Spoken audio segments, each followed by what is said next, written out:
C'est à Limoges que s'est déroulée l'Assemblée générale de l'association Urgence POLT, la ville de Limoges ayant adhéré à l'association au début de l'année 2018. Aujourd'hui, la grande question qui est posée, et je dirais d'abord au gouvernement, c'est la modernisation de la ligne pour qu'on gagne en confort, en sécurité et puis aussi en temps de parcours. Retrouver les temps de parcours historiques, c'est revenir en arrière. Quand on pense qu'on pouvait faire, par exemple, un Paris-Limoges à 2h50 et aujourd'hui c'est 3h15, alors qu'il y a encore un an, la SNCF affichait 3h02.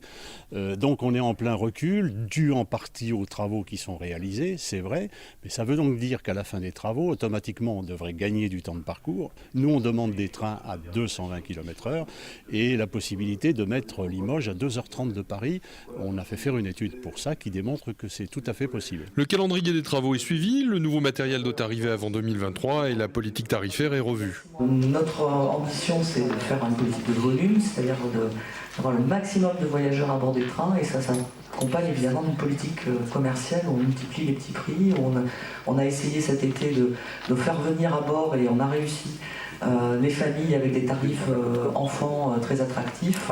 C'est toute cette politique-là aussi, c'est-à-dire à la fois aller chercher une clientèle professionnelle en offrant des services à bord, je pense au Wi-Fi, qui rend attractif le train, et puis continuer à avoir une politique de générosité qui permette d'avoir le maximum de voyageurs à bord. Récemment engagée dans l'association, la ville de Limoges siège désormais au bureau d'Urgence POLT. Pour avoir un véritable désenclavement et pour peser de tout son poids avec tous ceux qui sont intéressés par cette ligne, pour avoir des trains réguliers, confortables, une régénération complète de la voie et des trains modernes, efficaces et réguliers. C'est à l'État à répondre à un cahier des charges, de prendre en compte les grandes gares et les flux pour commercial, pour le business, et les petites gares.